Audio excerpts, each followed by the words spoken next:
Water baptized candidate last Sunday. You still remember them? Would you like to call them? Pastor Nick, Brother Nick, and Sister Julia, and Sister Normeta, and my beautiful wife.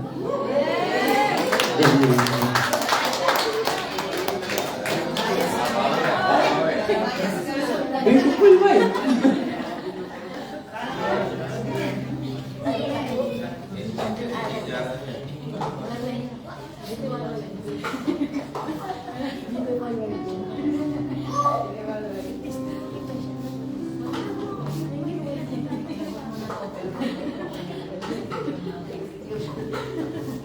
Praise the Lord. God is amazing. Amen. Grabe si Lord. Grabe talaga. Akala ko ikaw ang iiyak, bro. Hindi kami na warningan. Hindi kami na inform. So, kami ang umiyak. Anyway, we praise the Lord for the lives of our brothers and sisters na they have committed their life to the Lord and surrendered everything to Him through water baptism. Water baptism is a public declaration that you already have committed and surrendered your life to the Lord. Amen? So, pag in-immerse ka sa water, ibig sabihin, no, dinideclare mo na patay na si Alan, yung dating Alan. And then the new Alan was taken out of the water as a new being, a new creation in Christ Jesus. Congratulations. So this water baptism certificate is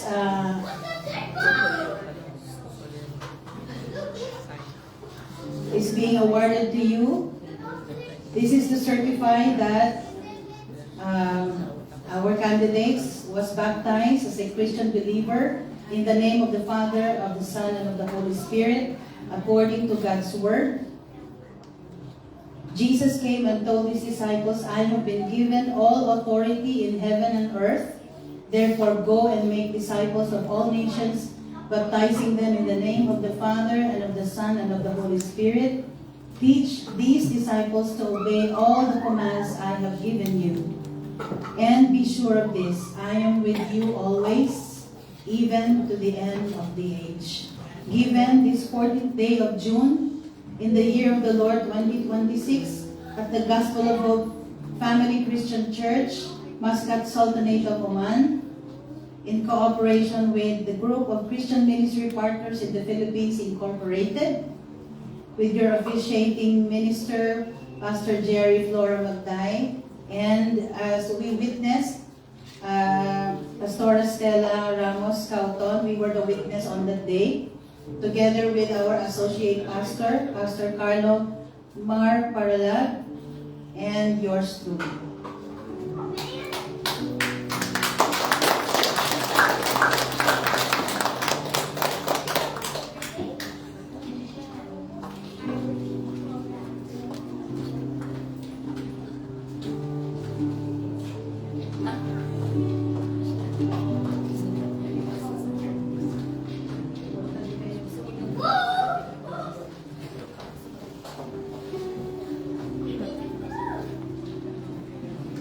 I'd like to call on each one to please stand up with me. Let us be thankful to the Lord, the God of this church, the God of this congregation, the God of Abraham, Isaac, and Jacob. Thank you, my dear brothers. This is a wonderful day together with this congregation, right? Okay. Let's just stretch out our hands towards Him and let's pray for them. Heavenly Father, indeed you are good and faithful, Father, to us, saving lives, allowing your people, God, to obey you, to follow your instruction, to express that love for you, Lord God, no matter what.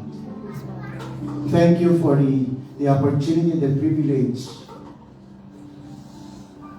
100% welcome, oh God, welcoming us, oh God, to become a part of your family.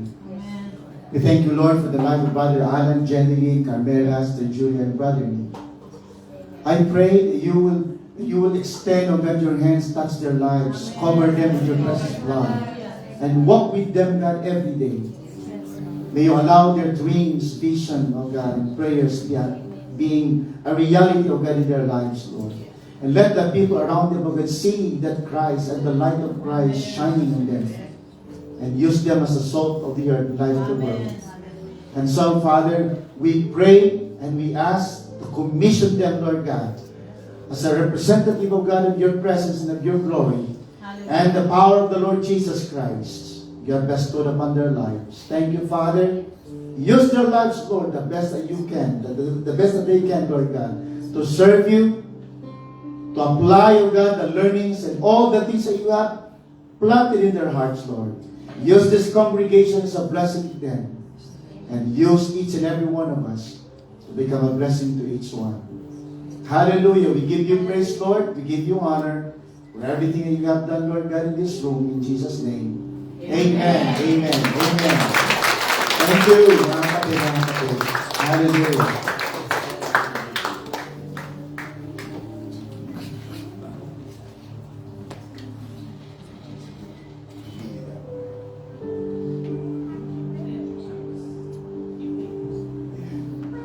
So, bigyan natin ng konting hiwa yung gitna. Hiwa muna, huwag muna kayo umalis. Hiwa, konting hiwa. Alright. Ayan. Ito po yung nangyari, ito po yung kaganapan nung last Sunday.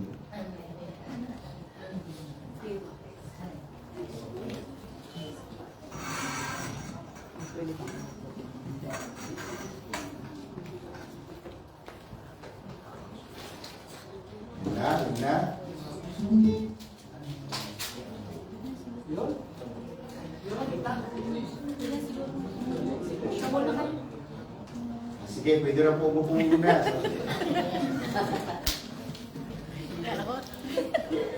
Tumatakbo kami ng tang. Parang sa Montana yun, eh.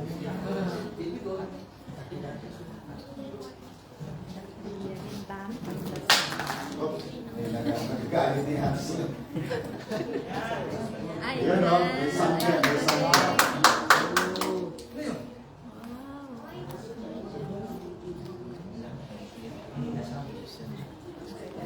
Ang ganda. Pero hindi nila siya.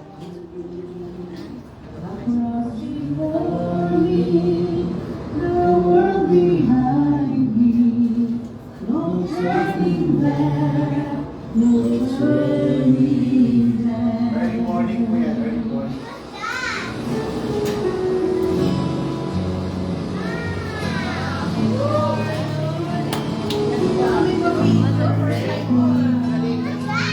Last Sunday.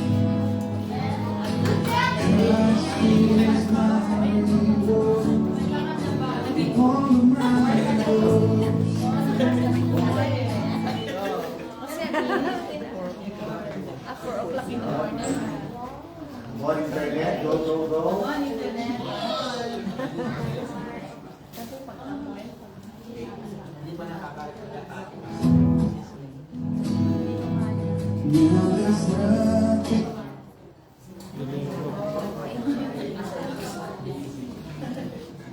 So, wala naman talaga. Ganda. Pero ano yung restriction mo?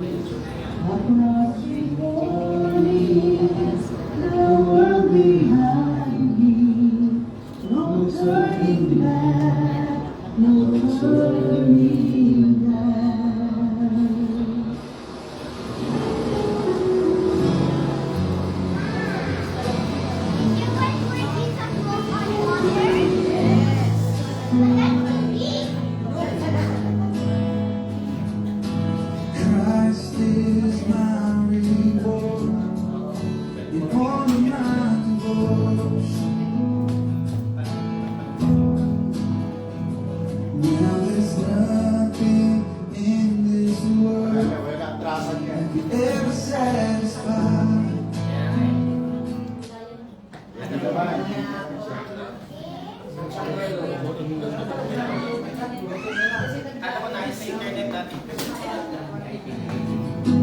Through every trial,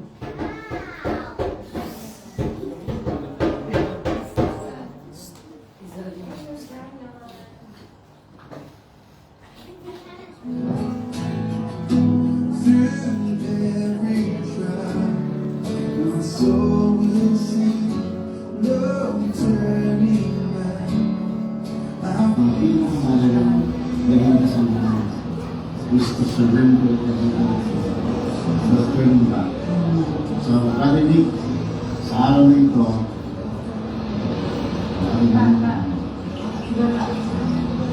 karinig sa araw na ito, nagkakautos mo ng lalim sa ngalan ng Ama, ng Anak, at ng Espiritu Santo.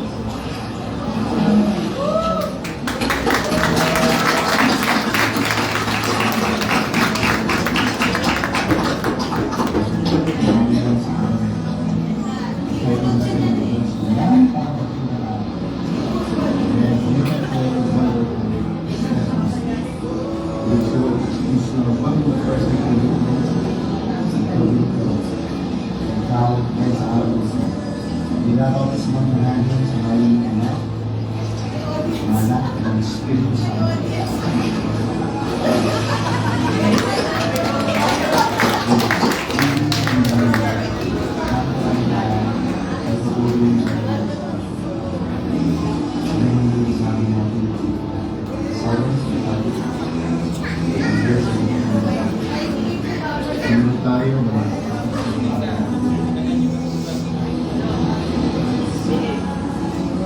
Jadi, lumabot sa mga kanya sa amin ko sa ngalan ng Ama, ng Anak, at ng Espiritu Santo. Ito ang pangalan mo, Ina, sa oras nito, sa araw nito, ang naman na itinanangin mo, kasaya sa liwabi, ang Diyos na pinagsa sa Diyos. Ang dami ka sa akin sa langit, pagkakalit mo sa kanila, ako sa kanila, sa kanila. Oras na ito, schedule niya dito sa maraming sa aking Ama, ng Anak, at ng Espiritu Santo.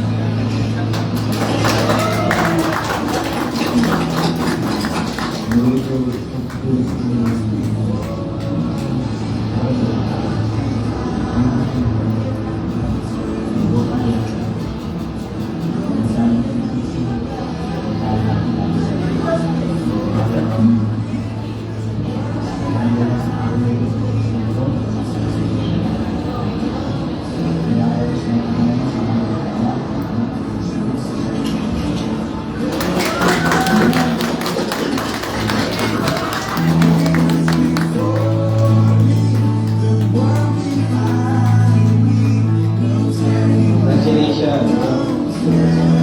Let's go. Congrats again. Let's go. Let's go. Sis Jen.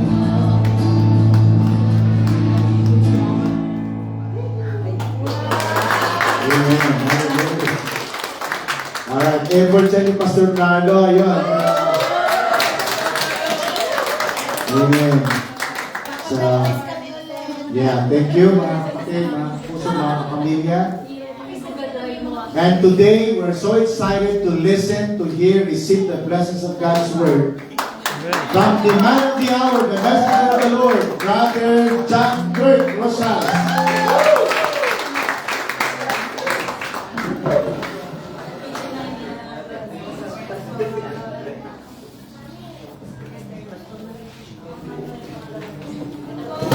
Okay, good morning everyone. Good morning church. Kumusta po yung bawat isa? Alam niyo po nakakatuwa, no? Habang pinapanood ko kanina yung video, nakakatuwa. Na-realize ko, the Holy Spirit continuously working until today. Amen. Grabe po. Grabe po yung life ng mga nag-decide na magpabaptize sa water. Amen? So, kamusta po yung bawat isa? Tutuwa po ba tayo mga kapatid? Ayan. Kaya ipakita po natin sa Diyos yung ating katuwaan. Smile naman dyan. Ayan. Hindi ko nakikita yung smile ni Kuya Sebi. Smile mga kapatid. Ayan. So, glory to the Father. Hallelujah. So today, it is my privilege to share with you the message of God. Amen. And I know that God will do miracles today. Hallelujah. Alam ko po na today po ay itinakda ng Panginoon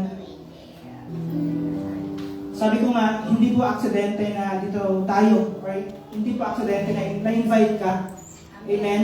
So, kaway-kaway nga po yung mga bagong attend. Yeah, hello po. Welcome po. Welcome po ulit sa inyo. So, again, this is the Gospel of All Church, your home, your family, and your church. Okay. So, today, andito pa rin po tayo sa ating pong paksa or ating pong main theme. Na yung main theme po kasi natin, no month of June 26 is all about filled with the evidence of God's glory. Amen? And siguro nakikita naman po natin yung mga evidence of God's glory sa pagbuhay po ng bawat isa. Amen? Nakikita po natin yung manifestation ng Holy Spirit sa bawat buhay po ng members ng Gospel of Hope. And today po, hayaan niyo po ako na bigyan kayo ng isang message na kung saan makakatulong po sa atin to grow in the knowledge of our Lord Jesus Christ. Hallelujah. So, dahil po dito po tayo sa paksa or sa meeting natin, filled with the evidence of God's glory, nagkaroon po tayo ng mga series of topics in connection with this main theme.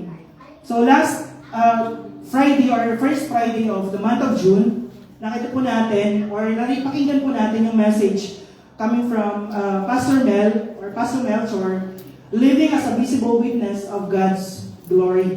Amen. Yun yung sabi niya nga po kanina na what we need to know, what we need to hear, what we need to receive, and what we need to believe. Amen. And the next Friday, sunundan po yan ang topic ni Pastor Garrett from Uzbekistan. Ayan, galing po siya sa Uzbek. So sabi naman niya, boldness that is filled with the evidence of God's glory.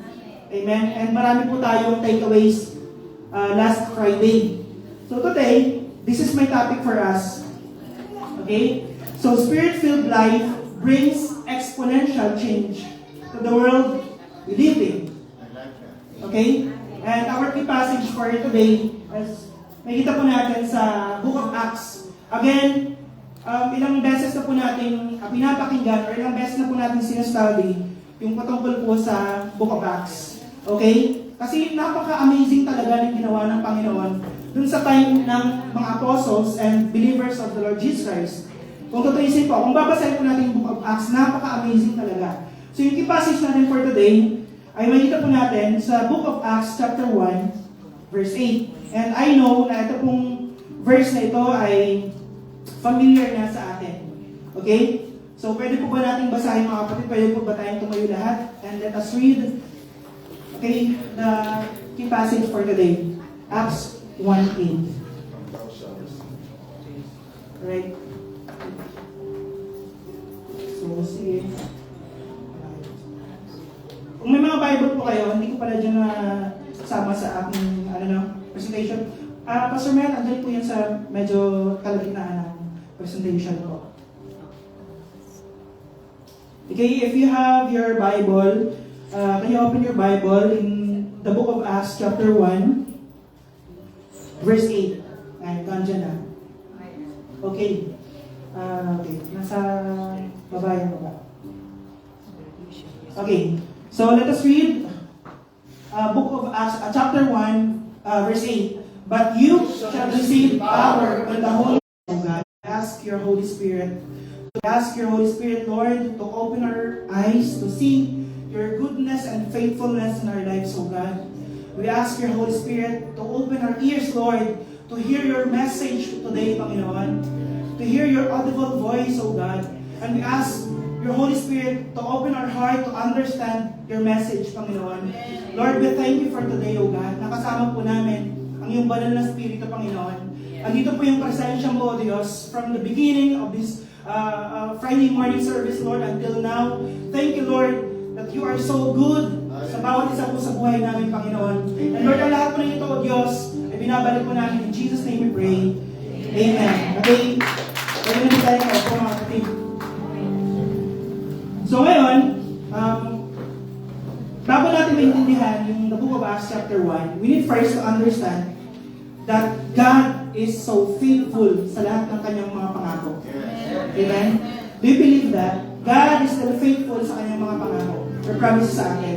Actually, yung Book of Acts chapter 2, na kung saan araw po ng Pentecost, siya po yung fulfillment ng prophecy from the Old Testament. So, titingnan po natin kung gaano po ka-faithful ang Panginoon. Ganito po yung nangyari. In the book of Joel, and I believe na sa sermon po ni Peter, kinote din po niya yung passage ng book ng Prophet Joel. Okay? So, book of Joel, chapter 28, ang sabi po doon, in the last days, I will pour out my spirit upon all flesh. And makikita po natin mga kapatid, na yung gap between the book of Joel or the prophet Joel, gap hanggang sa fulfillment in the Acts chapter 2, makita po natin kung ilang years po yun, 800 to 100 o 1,200 years. Okay? So from the book of Joel, sinabi ni Prophet Joel na I will pour out my spirit upon all flesh. Ang sabi po ng Lord, prophecy po ni Prophet Joel, hanggang sa fulfillment niya, it takes 800 to 1,200 years. See? God is so faithful sa kanyang pangako. Despite sa haba ng panahon na inantay ng mga tao ng Diyos, na fulfill po sa Acts chapter 2. Amen? And alam niyo po mga kapatid, nagkaroon po ng big role or major role yung apostles and disciples of the Lord Jesus Christ during their time in Acts chapter 2. Amen? So ngayon, since naiintindihan na po natin that God is so faithful sa kanyang mga pangako, let us dive in sa ating pong topic for today. So, sabi ko nga, ang topic po natin, Spirit-filled life brings exponential change to the world we live in. Anyways, yung author po ng Book of Acts is Dr. Luke. And si Dr. Luke po, siya po yung friend ni Apostle Paul. Isipin niyo po, si Apostle Paul, nag-start po kanyang ministry chapter 12 hanggang sa end ng Book of Acts. Pero si Dr. Luke, nasulat po niya yung time ng pag-outpour ng Holy Spirit. Is it amazing, brothers and sisters? Miraculous talaga yung ginagawa ng Holy Spirit sa buhay ng bawat believers during their time and until today. Amen? So now, in order for us to understand this topic, ano po ba yung ibig sabihin ng Spirit-filled or a Spirit-filled life? So yung ibig sabihin po ng Spirit-filled life, kung titingnan po natin, puspos ng banal na Espiritu. Amen? Ibig sabihin, God is working. The power of God manifesting in our lives today. Okay? So what is Spirit-filled or filled with the Spirit? Ang sabi po dito, refers to the Holy Spirit controlling and empowering presence in a believer's life. Ibig sabihin, meron pong empowering presence yung Holy Spirit in a believer's life. That's why it is called filled with the Holy Spirit. So tandaan po natin mga kapatid, na iba po yung there's a difference between filled with the Holy Spirit and our body is the temple of the Holy Spirit. We know that if we accept the Lord Jesus Christ as our personal Lord and Savior, yung body po natin, temple ng Diyos. Amen? Yung body po natin is the temple of the Holy Spirit. So temple siya. So kailangan siyang mag-move. Kailangan siyang mag-manifest sa temple. So ngayon, if you decide to accept Jesus as your Lord and personal Savior, the Spirit dwells in us. The Spirit dwells in you. Pero, hindi lamang po hanggang dyan. Kailangan nag-move yung Holy Spirit. That's why meron pong filled with the Holy Spirit. Kailangan ma-experience po natin na bawat isa yung moving ng Holy Spirit sa araw nito, mga kapatid.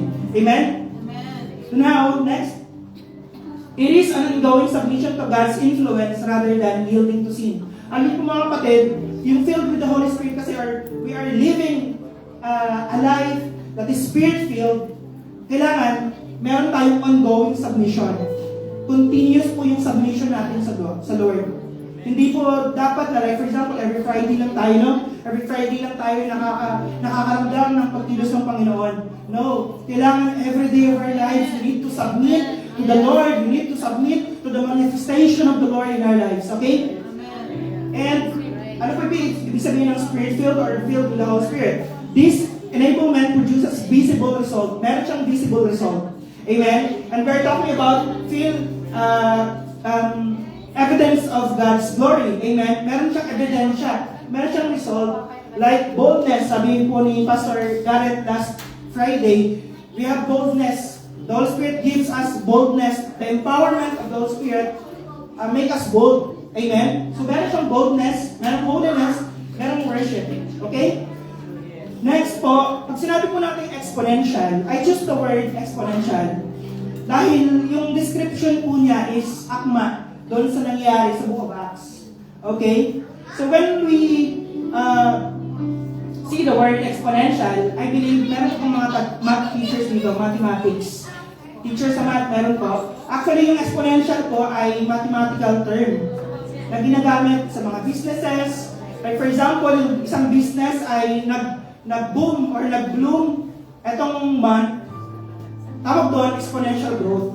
Okay?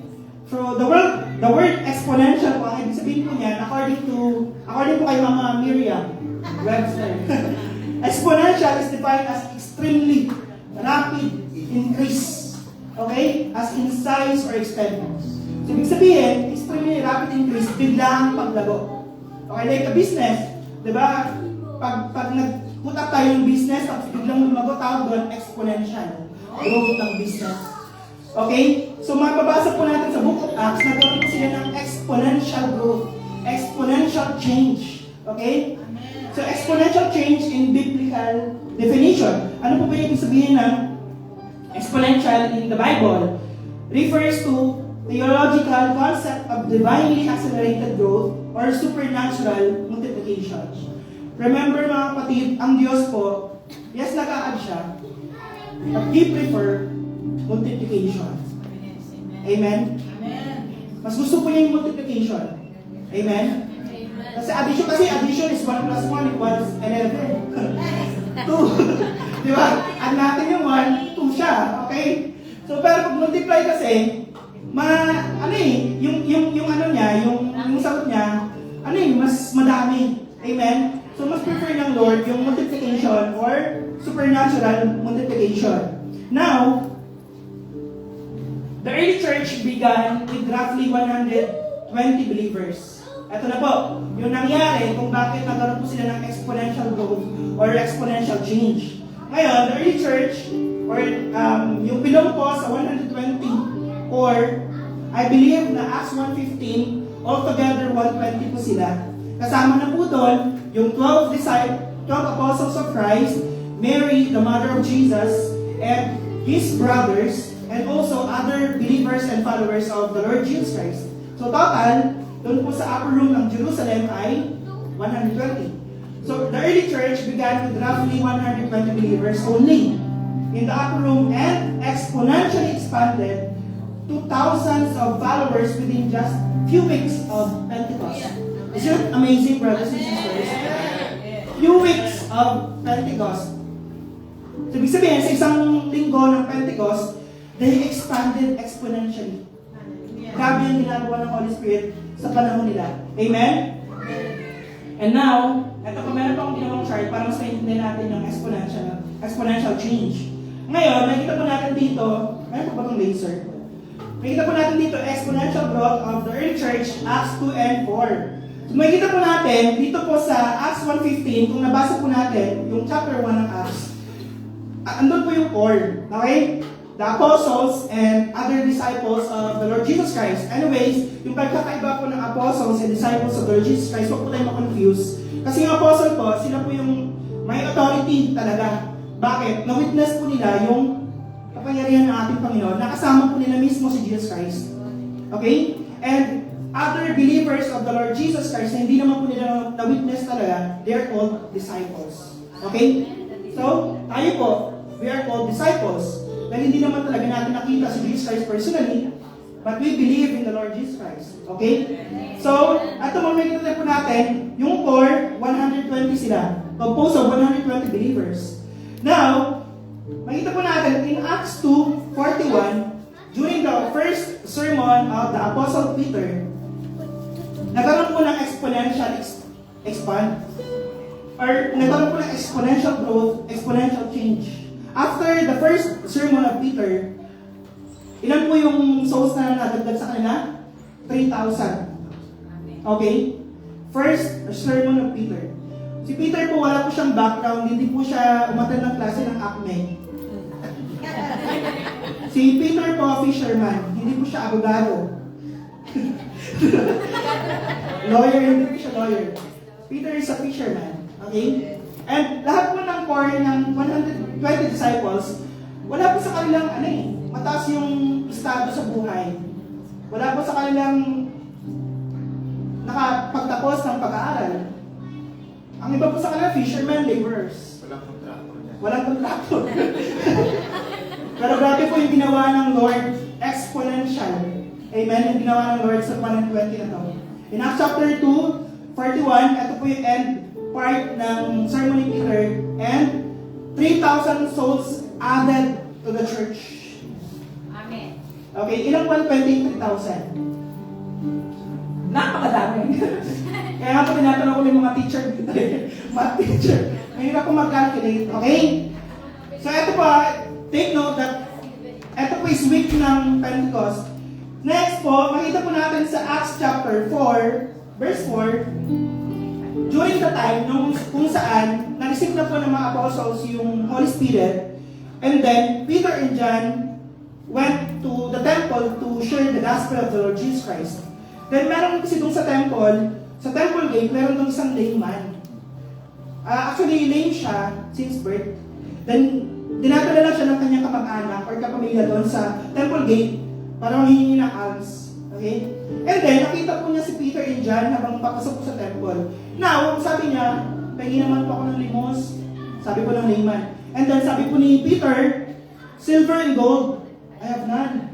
But what I do have, I will give it to you. In the name of the Lord Jesus Christ, stand up and walk. Amen? Then instantly, nagkaroon po ng power, nagkaroon po ng supernatural or miracle that time. Then nakatayo po yung layman. And siya po ay not-hop. Hindi na po. Medyo umaalog. Okay, hindi na pa ako tatalo. Okay, bigla po siyang nabuhayan. Okay? Ikaw ba naman since birth na meron kapansanan, tapos biglang dumating yung healing. Amen. Grabe po yung pagpupuring sa Diyos. Now, after nung event na yun, after nung nangyari dun sa layman, nagkaroon po ng crowd. Na-curious po sila. And then, dinarek po sila, or inarrest po sila ng authority, and then tinulong. Tapos, pinalabas naman kinabukasan. Then, nagturo ulit sila sa temple. And you know what? Nagkaroon po ng exponential growth or exponential change again this time. And yung lahat po sa kanila, alam niyo pong ilan? 5,000 counted men. Men po yung kinount doon sa temple. Men. Nagtataka ko, kung sakaling men, tapos meron silang pamilya, more than 5,000 yung nangyari. Isipin niyo po yung transition from 120 to 3,000 to 5,000. Grabe. Amazing. Amen? Amazing yung power ng Lord sa buhay po ng apostles and disciples of the Lord Jesus Christ. Again, lahat po ng credit, hindi po sa mga apostles and disciples. Lahat po ng credit sa Lord. Amen? Lahat po ng credit, lahat po ng pagpupuri ay sa Diyos lamang. Dahil siya po yung nag-cause ng exponential change, exponential growth sa buhay po ng mga apostles and disciples of the Lord Jesus Christ. Okay? So, nasusundan niyo po ba mga kapatid? Now, the question is, how did the Spirit-filled lives of the apostles and disciples of Jesus bring exponential change among the people of their time? So, paano ba nagkaroon or nagdala ng isang malaking pagbabago sa buhay ng mga dwellers doon sa Jerusalem? Yung buhay po ng Spirit-filled life ng mga apostles and the disciples of Jesus. Okay? So, sasagutin po natin yung tanong na yan. Okay? So now, number 1, a Spirit-filled life can magnetize the crowd. So, I will borrow the chapter 2 of the book of Acts para maintindihan po natin kung paano po ba nagkaroon ng effect, paano po ba nagkaroon ng impact yung buhay ng bawat 120 believers and followers of Jesus Christ doon po sa lugar nila. So I will borrow the chapter 2 of the book of Acts. So makita po natin dito sa 5 and 6, and there were dwelling in Jerusalem Jews, devout men from every nation under heaven. So kung mapapansin po natin, babasahin po natin yung mga kasunod po na verse dyan, sinabi po dyan kung saan-saan po sila nanggaling. Okay? Ang dami-dami po nilang pinanggaling mga kapatid. Hindi po lahat sila ay galing po sa Jerusalem. Sila po ay visitors. Sila po ay bisita, guest.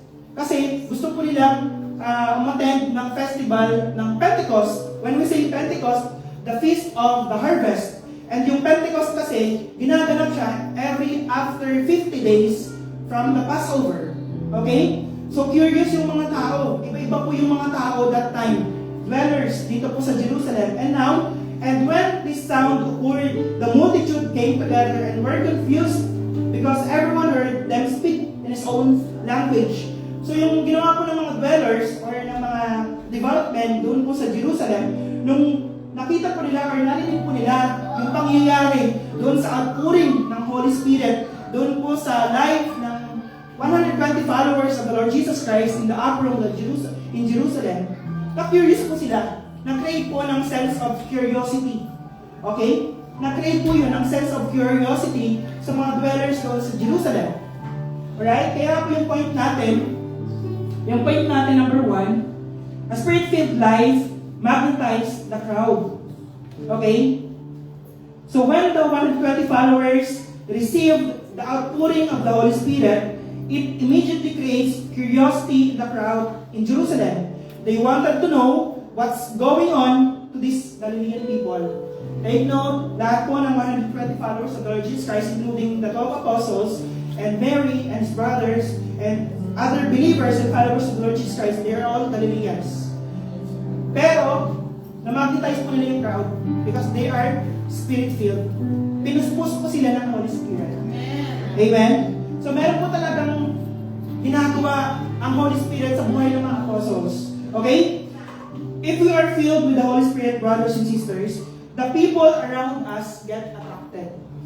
Hindi po dahil meron po tayong appearance. Good looking. Ayan, sino po ba yung good looking dito? I believe yung mga pastors dito good looking. Diba? So, not because of our talents. Ang dami mong talent naman bro, grabe ka naman. Gifted child care. Iba pala yung gifted pastor na. Not because of our skills, okay? But because of the Holy Spirit dwells inside them. Amen. Dwells inside us. Okay? So because of the Holy Spirit, we can magnetize the crowd. Kaya nga po, di ba, sa Facebook Live natin, pag dumadaan yan sa mga page or sa mga account ng Facebook users, ano yung tinitignan nila eh? Merong something. Amen? Amen. Meron talagang something pag tinignan mo yung live. Kaya mga kapatid, share nyo na. Follow us. Subscribe. Okay? So there's something in us. And that is because of the Holy Spirit. Amen? If you are filled with the Holy Spirit, merong something sa'yo bro. Amen. Merong something sa'yo sis. Magtatanong na yung katrabaho, bro, ba't parang iba ka? Diba? Hindi yung kaliwa ha. Parang iba ka bro, parang may something sa'yo na gusto kitang kasamahin. Glory to God. Hallelujah. Okay? So, the Spirit-filled life magnetizes the crowd. Next po, paano po ba yung isang Spirit-filled life ng mga apostles nag-bring ng exponential change sa panahon nila? Okay? A Spirit-filled life reveals the power of God. Do you believe that? Amen. A Spirit-filled life reveals the power of God. Okay? Let us read. And when this sound occurred, the multitude came together and were confused because everyone heard them speak in his own language. Then they were all amazed and marveled, saying to one another, "Look, are not all these who speak Galileans? And how is it that we hear each in our own language in which we were born?" Nagkaroon sila ng tanong. Diba ito yung mga Galilean people, bakit kaya marunong sila ng lingwahe natin? Like for example, ako, marunong ako mag-Ilocos, hindi pala ako mag-Ilocos. Ano pa sir? Subano ba yan? Okay. Pero naiintindihan ko Pero hindi ako nakapagsalita. Pinapractice ko, hindi ko talaga siguro mag-gusto sa ano. So, nagsalita ako ng language. Okay? So, ngayon, Spirit-filled life reveals the power of God. Nakita po ng mga dwellers in Jerusalem yung kapangyarihan ng Lord. Yun, dun pa lang, sa time na kung saan sinalita nila yung salita ng mga hindi naman talaga taga-Jerusalem. They were amazed and marveled. Amen? Kasi naiintindihan nila na yung sinasabi ng mga apostles and believers of the Lord Jesus Christ is pagpupuri sa Diyos. Okay? Pagpupuri sa ating Panginoon. So the apostles and disciples of Jesus experienced the supernatural manifestation of the Holy Spirit. God opened their eyes to see this miraculous movie of God. They saw tongues of fire settling down on their heads. Sila po mismo, they experienced the power of the Holy Spirit. Nakita po nila, binusap po ng Diyos sa kanilang mga mata, then nakita po nila yung tongues of fire settling down on their heads. Then sila po ay napuspos ng Holy Spirit. Sila po ay sinalita nila yung other language. Okay? So that's the supernatural power of God, manifestation of God through the lives of the apostles and believers of the Lord Jesus Christ. Now, living a Spirit-filled life evidently manifests God's power. Amen. Nakikita talaga yan, mga kapatid. A power that transcends human understanding. Boldness overflows, manifestation of healing, even having authority to crush the works of the enemy. Meron tayong kapangyarihan ganyan if we are filled with the Holy Spirit. If we experience the feeling and empowerment of the Holy Spirit. Okay, so sino po dito yung nakaranas na, like, for example, meron akong kaibigan, meron siyang anak, and then sabi niya, sis, pwede bang pag-pray mo naman yung anak ko kasi meron siyang meron siyang lagnat. And nung pinag-pray niyo siya, gumaling. Nakaranas po ba kayo? Yes. That's the manifestation of God's power. Through you. Amen? Kaya nga, kung tayo po ay spirit-filled, we are living in a spirit-filled life, yung manifestation po ng power ng Lord ay mamanifest po sa atin. Nakikita po yan ng mga unchurched people. Okay? Nakikita po talaga yan ng people around you. That's why we need to be filled with the Holy Spirit like the apostles and other followers of the Lord Jesus Christ. Okay? Number 3, the Spirit-filled life leads people to know Christ from a godly perspective. Ang sabi po dito, but Peter, standing up with the 11, raised his voice and said to them, Men of Judea and all who dwell in Jerusalem, let this be known to you, and heed my words. Diyan po tayo sa verse 40 kasi napakahaba po yung sermon. So, and with many other words, he testified and exhorted them, saying, be saved from this perverse generation. So, kung binasa po natin yung chapter 2 ng Book of Acts, mabasa po natin dyan yung content ng message po ni Apostle Peter. At alam niyo po yung content ng message ni Apostle Peter? It's all about Jesus Christ, His death and resurrection. Amen? Actually, yun po yung death and resurrection kasi ng ating Panginoon. Yun po yung salvation. Okay? Kung paano, ano po ba yung purpose ng ating Panginoon? So during Peter's first sermon, he confidently testified the life of Jesus Christ.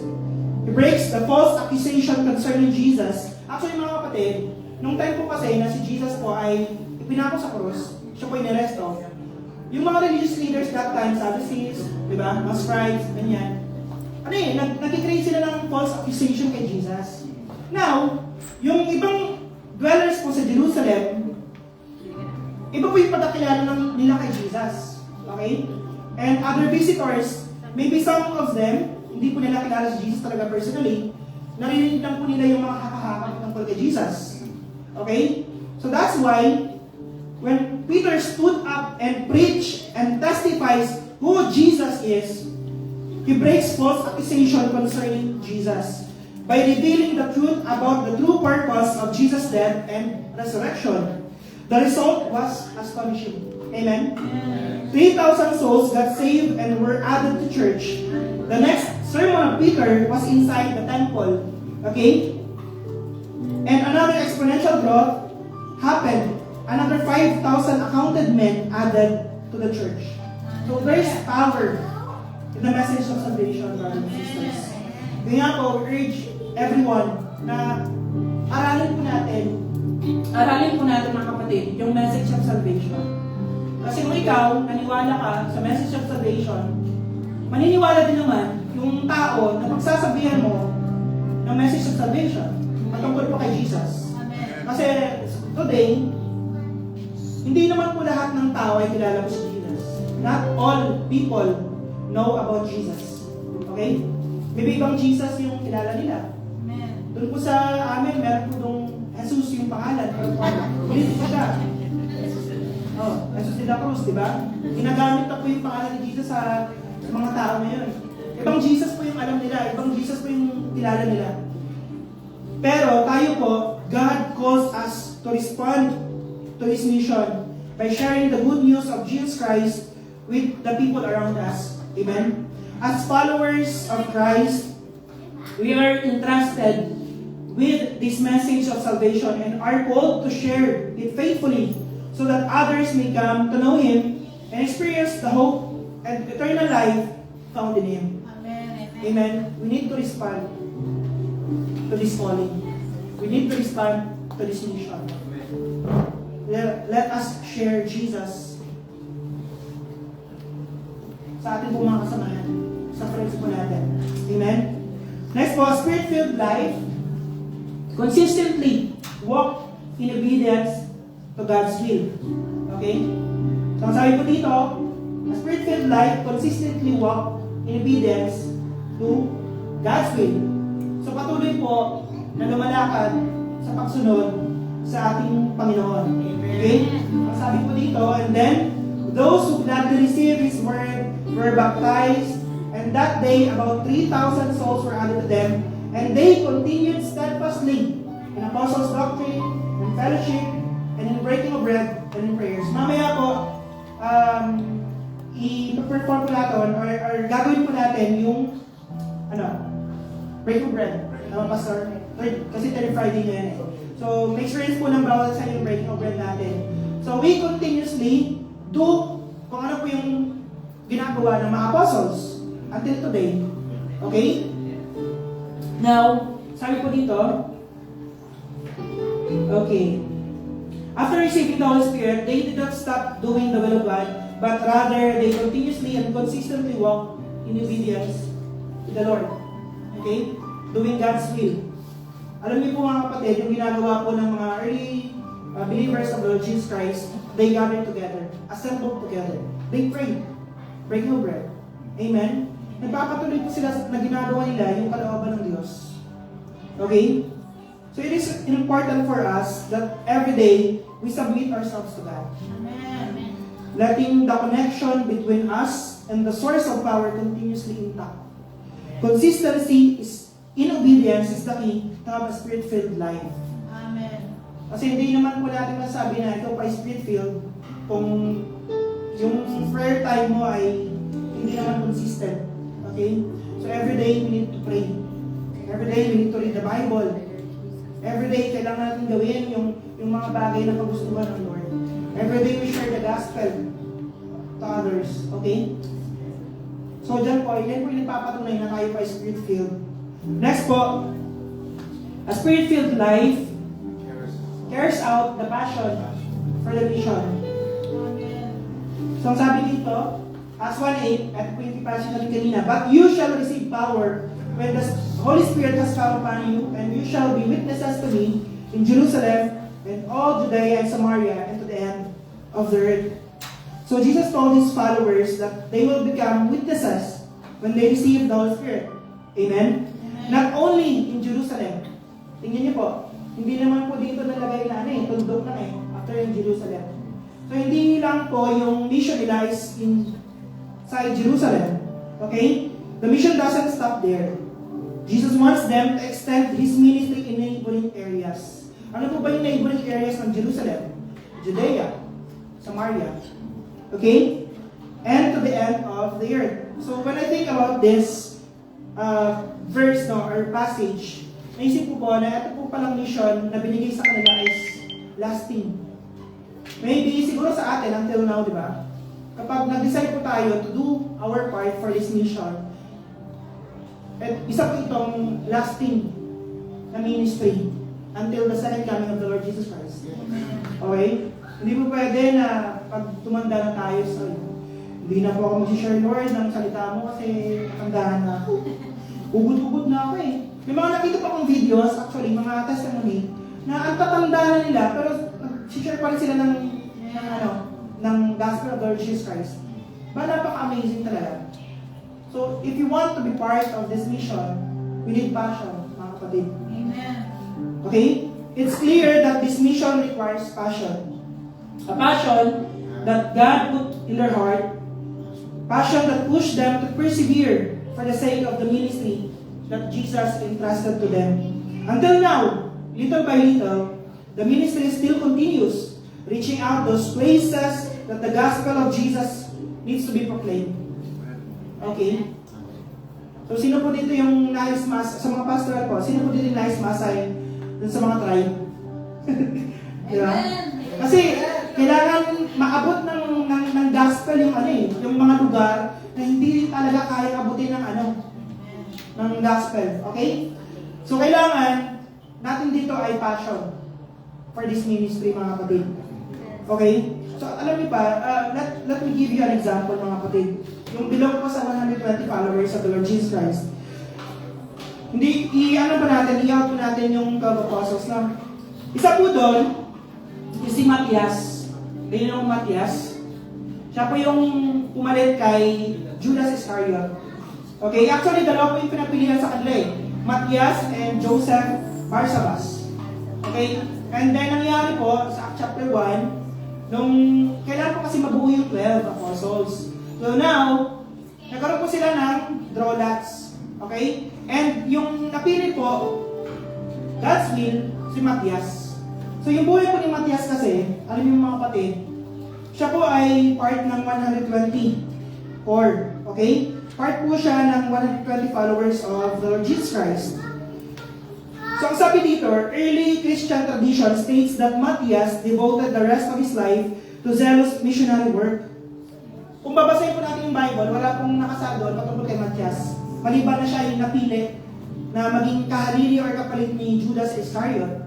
Pero, may mga some books of history na kasi nagpapatunay na si Matias pala is nag-commit sa missionary work, eventually facing martyrdom while preaching the gospel in regions like Judea and modern-day Georgia. Okay? So dahil siya po ay filled with the Holy Spirit, siya po ay nag-go and preach the gospel of the Lord Jesus Christ in Judea. Okay? Next po, example, another person or individual na part ng 120 followers of the Lord Jesus Christ, si Joseph Barsabas. Siya po yung, dalawa po sila, Matias and Joseph Barsabas. Pero ano po yung nakakatuwa kay Joseph Barsabas?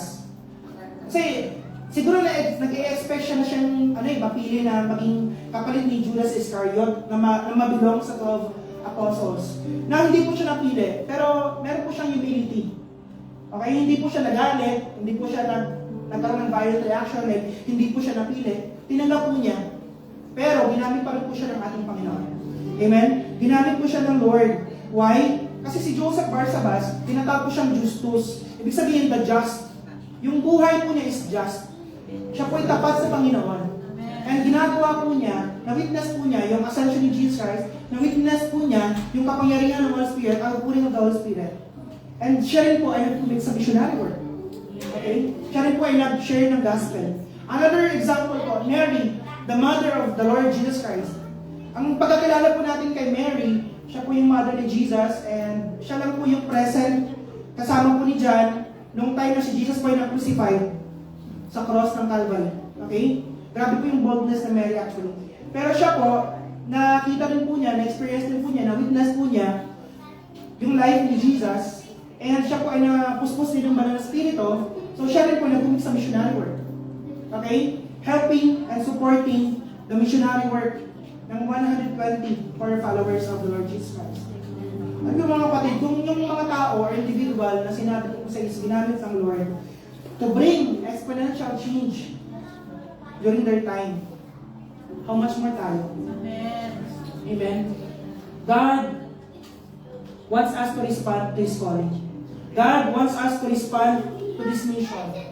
Again, ulitin ko po, yung pagdadala po ng kaluluwa, yung pag-invite po natin sa church ng mga nais po natin makilala sa Panginoon, it's not just the obligation and responsibility of the ministers, pastors, okay? It's our obligation also. It's our responsibility also. Because we are filled with the Holy Spirit. The Spirit dwells inside us. Amen? Kaya po, the Lord wants us to respond to this calling, for this mission. You need to have passion for the ministry that Jesus entrusted to us. Amen? So as a conclusion, brothers and sisters, it is amazing. Is it amazing to think that God gave the apostles and disciples of Jesus Christ a role to play in order to bring exponential change to the world? And by filling them with His Holy Spirit, their destiny started to change. Okay? God draws people toward them to reveal His manifestation in the lives of His followers, that they may lead those people to know Christ from a godly perspective.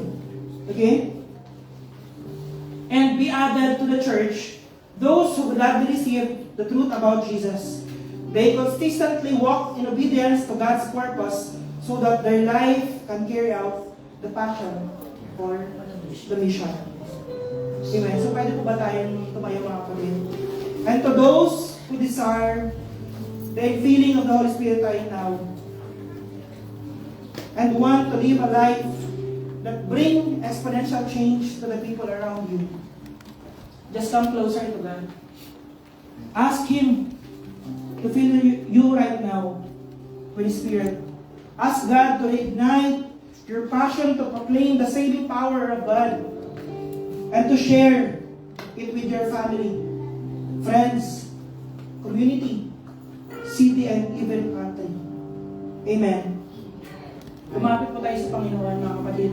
If you want the power of the Holy Spirit to manifest in your life, just come closer to God. Habang inaawit po natin yung awitin nito, I just want you, brothers and sisters, to stay focused on God. I just want you, brothers and sisters, na isipin po natin that the Holy Spirit dwells in us. Andiyan na po yung Holy Spirit sa buhay natin, mga kapatid. And dahil po ng Holy Spirit, ay alam mo siya to move in your life and to be filled with His Holy Spirit. Hallelujah. We thank you, God. We thank you for your Holy Spirit, Father. It dwells inside us, Lord. Alam po namin, O Diyos, na meron pong ginagawa ang Banal na Spirit sa buhay po namin, O Diyos. And Lord, today, we desire the empowerment that comes from the Holy Spirit, Lord. Kagaya po ng ginawa mo po sa buhay ng iyong mga apostol, Panginoon, and other followers of your Son, Jesus Christ. Lord, we ask that your Holy Spirit fill us today, Panginoon. We thank you, Lord. Hallelujah. Oh, Jesus, itas po natin at kamay. Let's worship the Lord. Oh, God, hallelujah. Oh, we desire your Spirit, oh God. Hallelujah. Come, Holy Spirit, fall on me now. Thank you, Jesus. We need your anointing. I need your anointing. Come in your light. Oh, we love you, Holy Spirit. I love you, Holy Spirit. You're captivating my soul, and every day I grow to love you more. I'm reaching for your heart. You hold my life in your hands, drawing me closer to you. I feel your power in you. Now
God. Kung titignan po natin yung Book of Acts chapter 1, meron pong ginawa yung mga apostol, meron pong ginawa yung 120 believers of the Lord Jesus Christ before they receive the power of the Holy Spirit. At alam mo kung ano yung mga kapatid?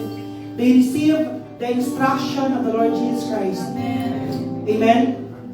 Some of you might think na kapag na-receive na po natin yung instruction ng Lord Jesus Christ, okay na. No, we need to respond to the instruction of the Lord Jesus Christ before we experience the strengthening of the Holy Spirit. Yun po yung tatlong bagay na kailangan po natin gawin in order for us to be filled and experience the power of the Holy Spirit in our lives. We need to receive the instructions of God in our lives, mga kapatid. Amen? And we need to respond with obedience to instructions in order for us to be strengthened by the Holy Spirit, to be filled with the Holy Spirit, and to live a life that is pleasing to God. Amen? Yun po yung susi, yun po yung key to have a spirit life, a spirit-filled life that can bring exponential change to the people around us, brothers and sisters. So right now, if you desire the infilling of the Holy Spirit, if you desire the empowerment of the Holy Spirit, lumapit po tayo sa Diyos, mga kapatid. Let us receive His instruction. Let us respond to His instruction. Let us be strengthened by the Holy Spirit. Hallelujah. Itas po natin ang kamay. Let's worship the Lord. Let us receive His Holy Spirit right now. Let us receive the infilling and empowering of the Holy Spirit right now in your life. You know what, mga kapatid? There's some changes na mangyayari sa buhay natin if we receive the empowerment of the Holy Spirit. If we receive and we desire the Holy Spirit right now. Come on, church, let us worship the Lord. Let us worship the Lord. Let us ask God to fill us with your Holy Spirit. Hallelujah. We will be power of you, Lord. Oh, we thank you, God. Nothing compares to this place where I can see you Yes, Lord. face to face. We worship you. We worship you in spirit and in Oh, God, we're reaching for you. I'm reaching for your heart. You hold my life in your hands, drawing me closer to you. I feel your power in you. Nothing compares to this place where I can see you face to face. I worship you in spirit and in truth. Yes, Lord, we worship you.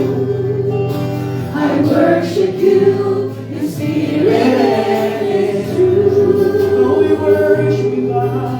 I worship you in spirit and in truth. Oh, we worship you, God. Oh, we need your Holy Spirit, Lord, to fill us right now. We're thanking you, God. Oh, Jesus. Yes, Lord, we thank you, God. We thank you, Lord, for this message. And Lord, right now, I want to be part of your mission, oh God. Lord, right now, help us to be filled with the Holy Spirit every day of our lives, Lord. Help us, Panginoon, to walk consistently in obedience to you, Lord. Help us, oh God, to share the saving power of the Lord Jesus Christ to others, Panginoon. And give us the passion, Lord, for this ministry. We thank you, Lord, for today. This message, Panginoon. Salamat po, Diyos. This message, Lord, is a reminder for us na kailangan po namin ibigay at isubmit ang aming sarili po sa iyo, Diyos. Every day of our lives, oh God. And Lord, right now, binabalik po namin lahat ng pagpuri pasasalamat.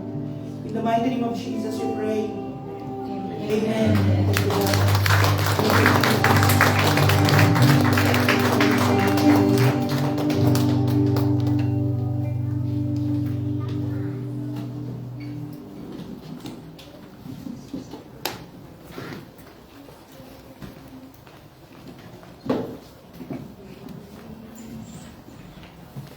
Hallelujah. praise God.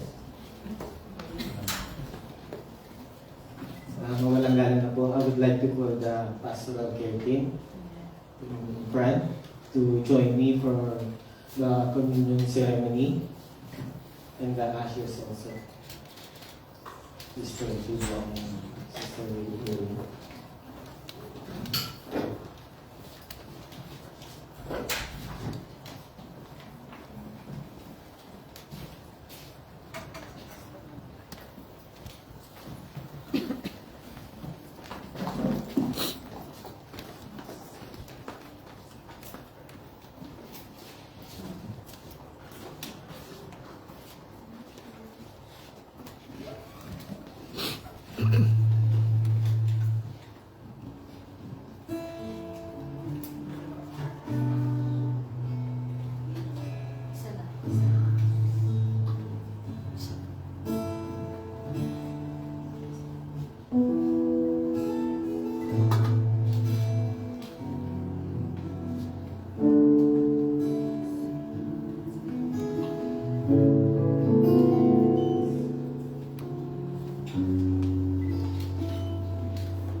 Praise God.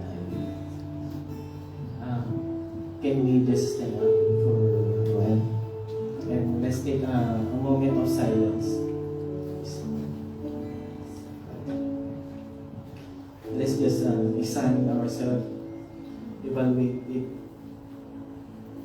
in the presence of our Lord Jesus Christ. Yes. Maaari ba natin, can we put our right hands into our chest? Feeling our heart in the presence of Lord Jesus. Isend po natin sa Kanya ang ating mga puso. Come on, brothers and sisters. Let's talk to the Father and ask Him before partaking the bread and drink the cup. And I believe and He will listen. He will cleanse you. He will forgive you. Father. At sabihin mo sa Ama, napatawad ka sa lahat ng iyong mga nagawa. Lord, inisin mo kami, Lord, sa aming nagawang kasalanan. Lord, sa aming mga nasambit, sa aming mga kinikilos, Lord God, na hindi po maganda. Tawarin. Purify our heart, Lord.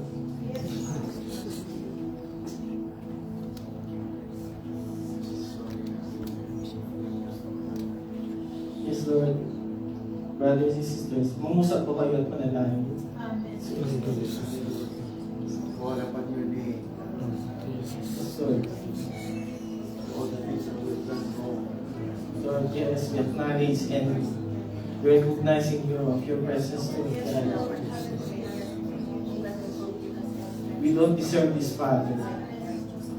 But because of your love unto us, God, you gave your only begotten Son bilang kabayaran ng aming mga kasalanan.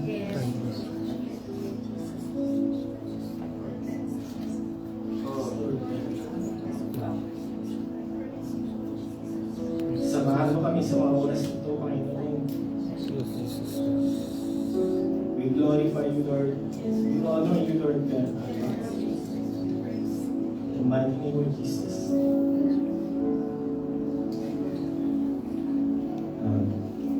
Mga ushers, pwede na po natin distribute yung bread.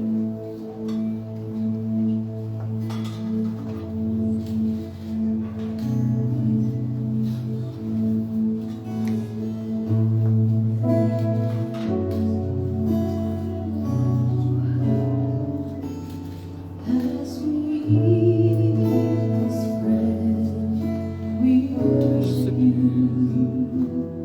As we drink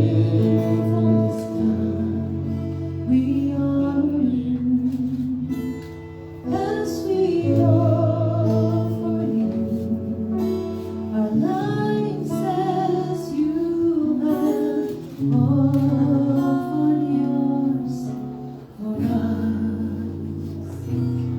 We remember what you've done for us. We remember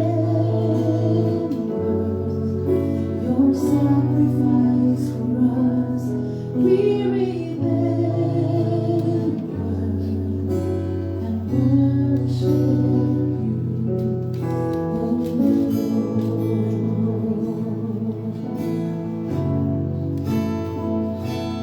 As we eat this bread, we worship you. As we drink from this cup, we honor you. As we offer you our lives as you have offered yours for us. We remember what you've done for us. We remember your sacrifice for us. We remember worship you, O Lord. We remember worship you, O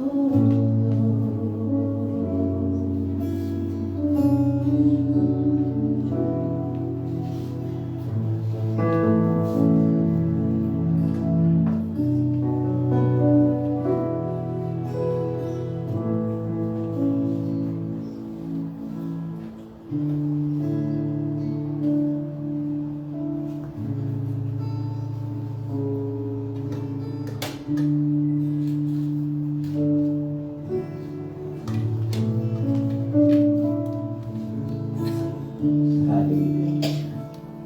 Please allow me to read the Bible passage from the 1 Corinthians chapter 11, verse 23 up to 26. About the statement of Apostle Paul. Shall I read the verse? For I received from the Lord that which I also delivered to you, that the Lord Jesus, the same night in which he was betrayed, took bread, and when he had given thanks, he broke it and said, "Take it, this is my body, which is broken for you. Do this in remembrance of me." In the same manner, he also took the cup after supper, saying, "This cup is the new covenant in my blood. This do as often as you drink it in remembrance of me. For as often as you eat this bread and drink this cup, you proclaim the Lord's death till he comes." Amen. So, by means of remembering this, that the Lord, the elements of the bread and the elements of the cup. The bread symbolizes the body of Jesus Christ. The cup symbolizes the blood of Jesus Christ. As we believer, ito po yung tinuturo sa atin bilang tanda ng paalala kay Jesus Christ, who died on the cross, he rose again, and promised to coming back.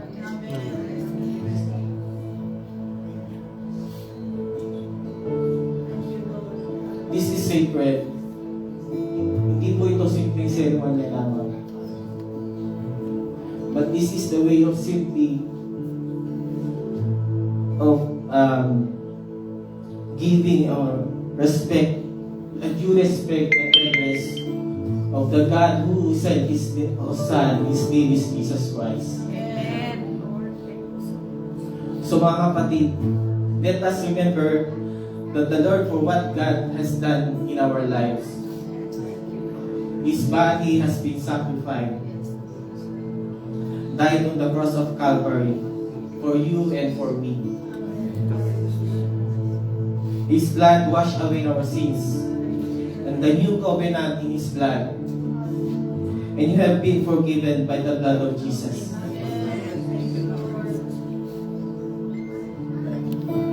I would like to ask Pastor Leo to pray for the bread and for the... Let's bow our head for the Lord. Hallelujah, Jesus. Hallelujah. Lord Jesus, thank you for the sacrifices sa aming buhay. Yes. We are supposed to be dead, Panginoon. You gave us life. Yung parusa, Panginoon, na nararapat sa amin. Inako mo, Panginoon. Salamat sa iyong katawan, Panginoon. Nagka-duray-duray, Panginoon. Dahil sa aming kasalanan. Salamat sa iyong banal na dugo, Panginoon. Na namininis sa aming kasalanan. At ngayon, Panginoon, kami ay tinanggap mo, pinangalan mo, Panginoon. Salamat po, Diyos. Yung alalahanin namin, Panginoon. Ang iyong pagmamahal sa amin. Salamat po, Panginoon. Kami ba'y mabubuhay ng para sa iyo, Panginoon. Hallelujah. Ito pong aming dalangin sa pangalan ni Jesus. Amen. Sabay-sabay po natin kainin ang tinapay.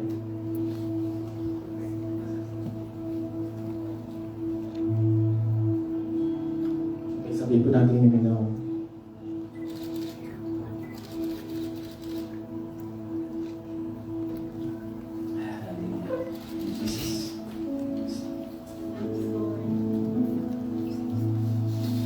Hallelujah. Let's just be thankful to God. In times of need, Lord God, you're there, meeting all our needs, providing all our needs, Lord God. And that need is salvation. Thank you for saving us. Thank you for loving us. Thank you for taking care of us. And thank you for healing us. Thank you for strengthening us, Lord. Thank you for being with us, Lord, every day.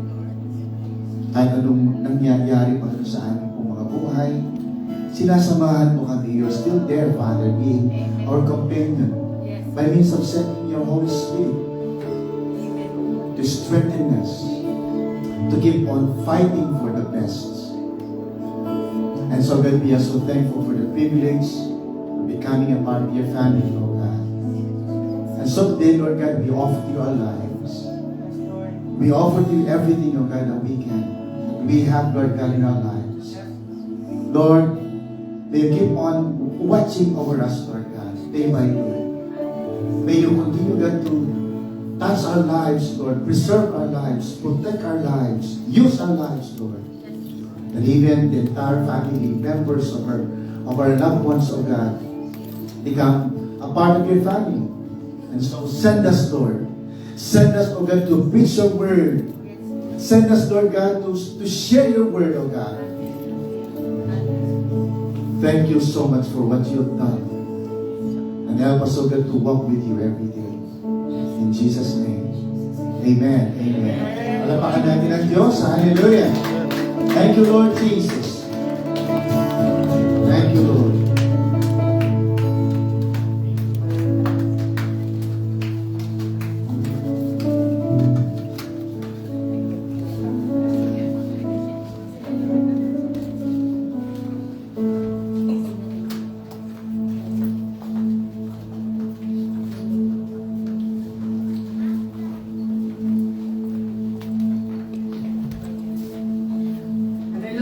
Hallelujah. Lord, God is amazing. He's doing something new to us. May dayang mga po.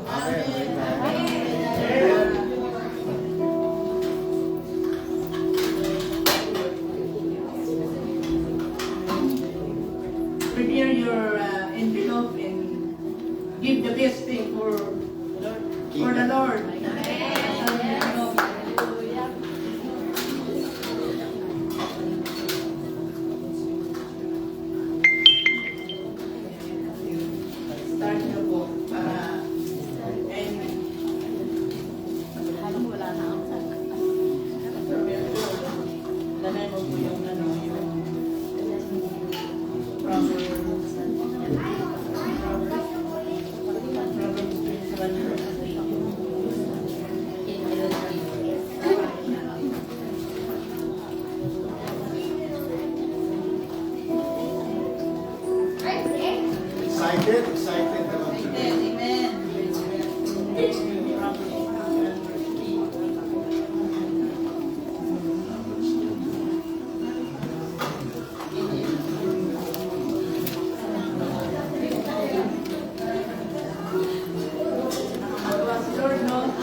Hallelujah. So, yung narinig natin na message at worship, ano po yung respect natin sa Lord?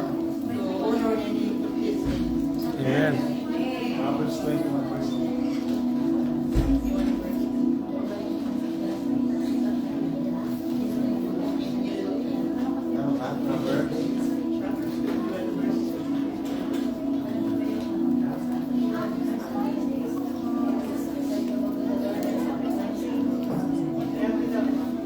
Yun. Sabi po yung preacher kanina, how do we respond to our calling to the Lord? So, I believe na one of our responses is giving and honoring to the Lord for our will. Amen.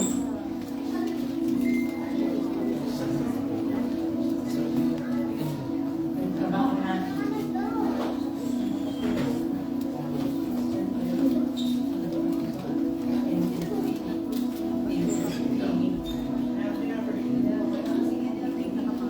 Balik ko lang.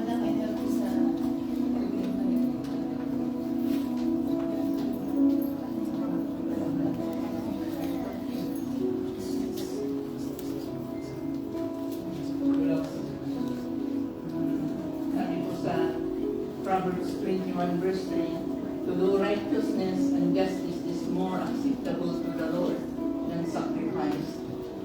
Very clear po yung sinabi niya. So, gawin po natin as a response yung giving. Amen. Amen. Amen. So, naglagay na ba sa basket? Sa box? Pwede na ba? Oo, pwede na.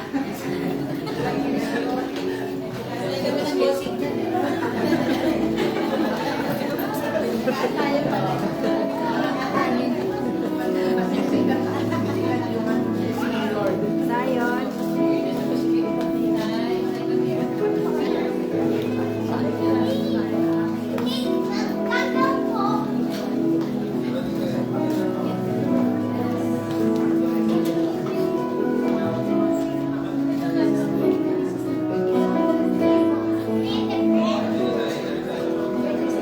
Hindi ba tayo tumayo? Amen. Let's pray. Extend your hands to the back. Let's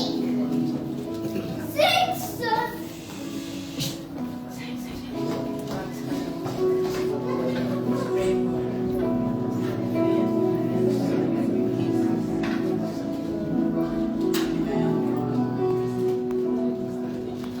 Heavenly Father, thank you for your love and goodness, Lord, to everyone of us.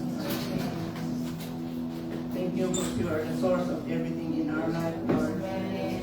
You're the source of strength. You're the source of our health, Lord, to work every day. And continue, Lord, to bless the work of our hands, Lord. And even, Lord, in our workplace, Lord. And ikaw po yung mauna at mag-work sa bawat isa sa buhay namin, Lord. Yes, oh God. Hallelujah. Thank you, Jesus. And we ask, Lord, this titles in offering, Lord, and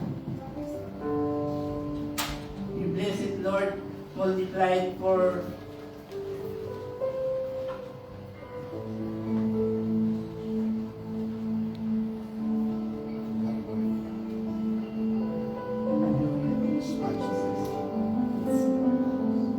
multiply it more than na para sa yung kingdom, Lord. Yes, Thank Lord. you, Jesus. So we ask, Lord, in Jesus' name I pray, amen.